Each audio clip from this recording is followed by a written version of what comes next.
Hello everyone and welcome back to my channel, where today we have the latest film in the somehow still resuming DC Extended Universe with Black Adam. So full disclosure, I went to go see this film at 4 p.m. This was not a late night screening, and by the end of the movie it was just so loud and shrill with seemingly no point that I actually started to fall asleep. Now, to be fair, as soon as the movie ended, I had only fallen asleep for like 15 minutes. So I looked at the show times, I snuck into a later screening, and I caught the last 15 minutes of the film. So I've consciously seen the whole movie. But I think that experience speaks to the movie at large. This is a monotonous bombast that blares a constant sound and fury that doesn't allow for any thought beyond what the filmmakers intend the experience to be. The film reminded me of Man of Steel, but in all the worst ways. I think Snyder brings a lot of ideas about the idea of Superman to that movie, and those ideas primarily are what keep me enjoying that film when it reaches its climax halfway through and then just continues to just belabor in action spectacle. I mean, the issue with that movie, it's my only issue really with Man of Steel, is that the movie stays so stagnant in terms of its action choreography from the midpoint to the end. And so there isn't any variance in the tension, in the rising action of the film. And I think the same can be said about Black Adam. There are moments where it evoked this idea that it was a constant third act.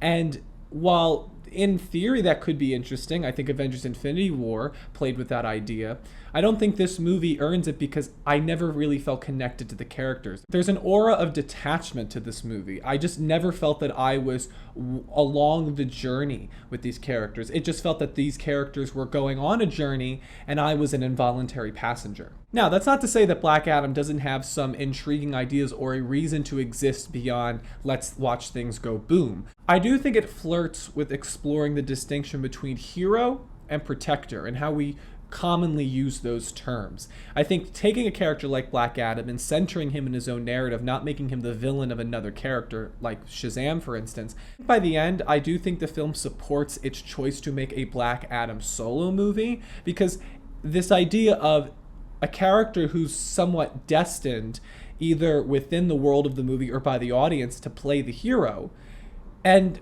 maybe doesn't want to. This idea of the territorial negligence of the American version of the superhero. I like how they show that the Justice Society of America kind of goes into this fictional city, guns a-blazing, ready to play this idea of the hero and thinking they're in the moral right, only for characters like Sarah Shahi, I apologize if I'm mispronouncing there, for her to say, all I see is that you were stopping the one person that was protecting us, referencing Black Adam. And this idea that in different cultures around the globe, there are different interpretations of what a hero is. It's not just what the Hollywood version of the hero is. Because cultures through time have had different interpretations of what a hero is. I mean, the Greek god is very different from our modern superhero, yet both would elicit a similar reaction from their national audiences. That's a really interesting discussion. I think that's where the only really intriguing conflict comes with the movie, in terms of Black Adam trying to find his place within his own culture while kind of trying to be forced in to a certain box by the JSA, and whether they can compromise by the end of the story. The problem is, a lot of those themes are rendered meaningless when the movie devolves so often into the traditionality of the Hollywood blockbuster, especially the Hollywood superhero movie. This movie knows every trope in the book and it plays them, and that makes for a very derivative experience. You've seen all of these bits and pieces from other superhero movies. This plays as if it's just rummaging through the superhero junk drawer and it's trying to assemble a coherent narrative, which they kind of do. I mean, the movie is consistent, I will give it that, but it's very just uninteresting. This movie feels like it's been vetted by test audiences. It brings me back to the Rian Johnson quote, where Mark Hamill said, we should be giving what the fans want. And Rian Johnson says, no, we should be giving what they don't know they want. Or something to that effect. I definitely think that's the way to go about it, because if you're just giving the movie that's already in the audience's head, then why did you make the movie? That story already exists in their unconscious. tell the story that they would never tell. That way, your sharing of thought is interesting to them. It's doing something new and unique. Black Adam doesn't really do that. Now, as I said, it is enjoyable. There are moments of levity, mostly when Dwayne Johnson is allowed to exert some of that just classic charisma we have come to love him for.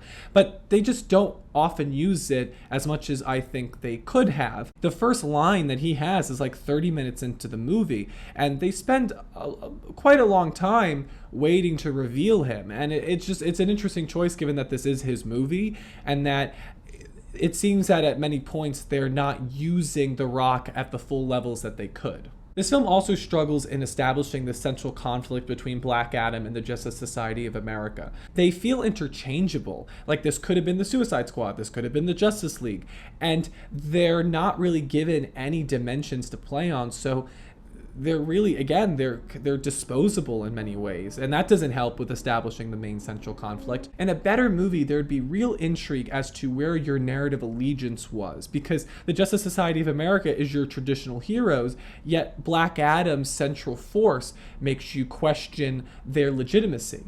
And look at movies like Doctor Strange in the Multiverse of Madness and the dynamic between Strange and Wanda. Or look at the Suicide Squad with the Peacemaker arc and then his follow-up show. Those works, just in the superhero genre recently, have been doing what I think this movie fails to do, which is create a compelling clash of ideologies that go to head in an action spectacle. This movie, again, you're watching the JSA and Black Adam fight, and you just don't care because these characters aren't really well defined.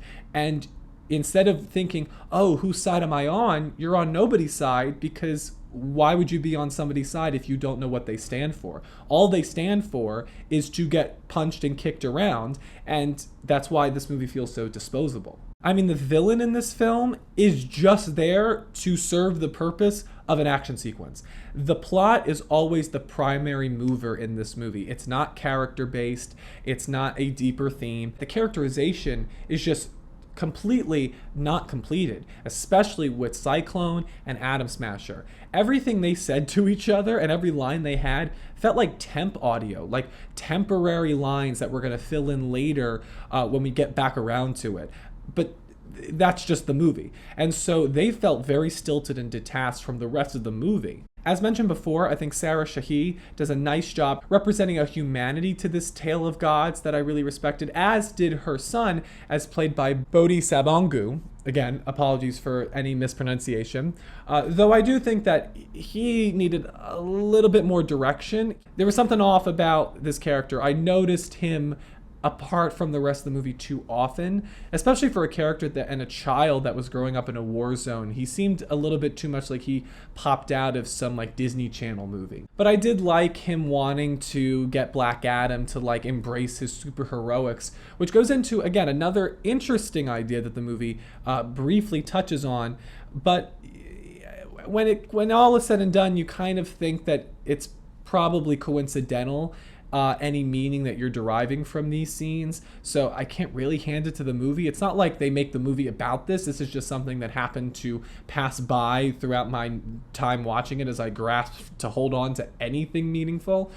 But I do think that, a large portion of the film is centered around this child character. And there's a scene when Hawkman, as played by Aldous Hodge, who does, nice work with a thankless role, and Dwayne Johnson are fighting in this child's bedroom, and he has posters of all the DC characters, and they're blowing it up, and it's and all these fragments of the posters and these action figures are flying above them and breaking into pieces, and I thought that visual was really interesting, because for a movie that seems to be questioning the role of the hero, what does a hero represent to different people around the world, this idea that the superhero story, as we know it in the modern sense, is inspired by our unconscious childlike desires, and that we're forcing conflict out of people who do not want to live in absolutes, as Black Adam voices. He does not want to be the hero.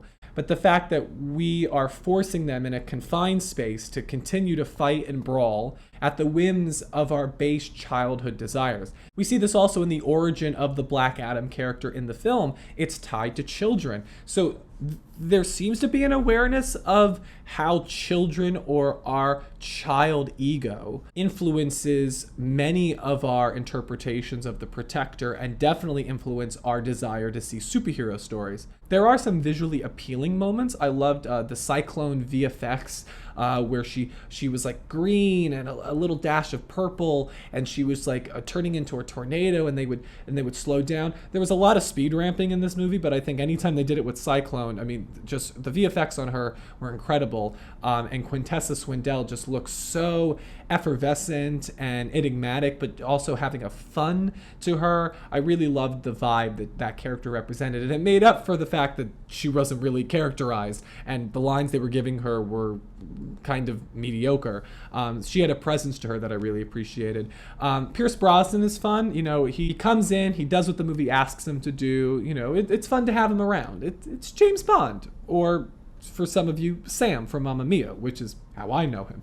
There are even some nice DC nods that help you immerse yourself in this what could have been expansive world. You know, there's a couple of cameos that were fun to see, but all of these things, all of these good elements are few and far between to make this a worthwhile experience as a whole. Everything you'd expect from the phrase Dwayne Johnson DC movie is what this movie ultimately becomes. And you know, whether based on that descriptor, whether you're going to like this movie, because there is no surprise here. It is a Dwayne Johnson DC movie. That's what you're getting. Dwayne Johnson, he's a competent presence in an average movie, but clearly in both production and exhibition, Black Adam ignores the greatest superpower there is, your intelligence. So that's my review for DC's Black Adam. Let me know what you thought in the comments below. Did you go out to theaters to see it this weekend? And also share down below what are some of your favorite DCEU movies. I am still partial to the first Wonder Woman. I actually enjoyed both Wonder Womans. I think I'm the only person who did, but I did enjoy them both. I love the Snyder trilogy, Birds of Prey, the Suicide Squad. There are a lot of... It feels weird to call this a franchise because of how independent all of these projects act, but I do enjoy these movies. In fact, Black Adam and the original Suicide Squad are probably the only two movies that I don't necessarily like. I think all the other ones I do enjoy, not counting Justice League, because that movie doesn't exist in my mind. But yes, let me know your thoughts on the movie. Make sure to like, comment, and subscribe to not miss any new videos from Spoilers Ahead with Anthony Post. Thank you all so much, and I'll see you at the movies.